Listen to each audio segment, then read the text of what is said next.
అభివృద్ధి పేరుతో తమ సహజ హక్కులని లాక్కుంటే సహించేది లేదని అడవి బిడ్డలు ఆందోళన చేపట్టారు.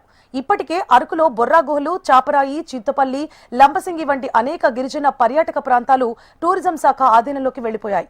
దానివల్ల వారు నియమించుకున్న వారికి ఉపాధి దొరుకుతోంది. అక్కడే ఉన్న గిరిజనులు లేబర్ గా మిగిలిపోతున్నారని ఆవేదన వ్యక్తం చేశారు. అభివృద్ధి అవసరమే, కానీ తమ గిరిజన ప్రాంతాలలో తమకు స్వేచ్ఛా వాతావరణం కావాలి అంటున్నారు. ఉపాధి అవకాశాలు ఉండేలా ప్రభుత్వం చర్యలు తీసుకోవాలని కోరుతున్నారు. ఉప ముఖ్యమంత్రి పవన్ కళ్యాణ్ తమ ప్రాంతాల్లో పర్యటించిన సందర్భాల్లో సమస్యలు తెలియజేశామన్నారు. తమకు న్యాయం చేయాలని డిమాండ్ చేశారు గిరిజనులు.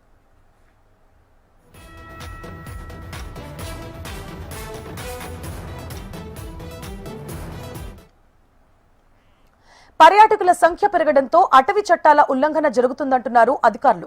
మరోవైపు పర్యావరణ పరంగా కాలుష్యం పెరుగుతోంది కాబట్టి గిరిజనులు తమకి సహకరించాలని కోరుతున్నారు. వారి ఉపాధికి ఏ మాత్రం ఇబ్బంది లేకుండా కేవలం పర్యావరణ పరిరక్షణ మాత్రమే నిబంధనలు అమలు చేస్తామని చెబుతున్నారు. అయితే వీటన్నింటిపై గిరిజనులకు అవగాహన కల్పించాల్సిన అవసరం ఉంది. అప్పుడు మాత్రమే మాడ్గఢ్ ప్రాంతంలో ప్రశాంతత నెలకొల్పగలుగుతారు. ఆ దిశగా చర్యలు చేపట్టాల్సిన అవసరం కూడా ఉంది. గత 4 సంవత్సరం నుండి ఇక్కడ మేము స్వయం ఉపాధితో పొందుతున్నామండి. మేము ఇక్కడ సూర్యుడు వచ్చే ఇది కూడా ఎవరికి తెలీదు, కానీ ఇక్కడ మేము ఈ అందాల రూపాన్ని తయారు చేసినప్పుడల్లా ఈ ఎకో టూరిజం కడతామని చాలా ఫారెస్ట్ డిపార్ట్మెంట్ నుంచి మాకు ఇబ్బంది పెడుతున్నారు. మాకు ఈ స్వయం ఉపాధి పొందాలని మాకుంది.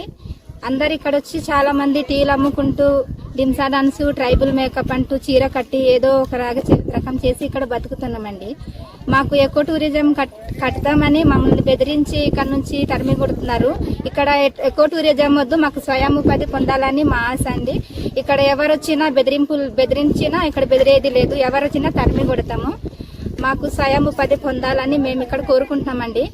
ఈ మాడగడ గ్రామస్తులు ఇక్కడ నమ్మి ఈ పాయింట్ వచ్చినప్పటి నుంచి అందరూ గడప గడప నుండి వచ్చి ఇక్కడ వాళ్ళు చాలా మంది ఇక్కడ స్వయం ఉపాధి పొందు ఇక్కడ వచ్చిన ఒక కొంతతో పిల్లలైనా ఇంటి సమస్యలకైనా చాలా మేము ఇది బతుకుంటామండి.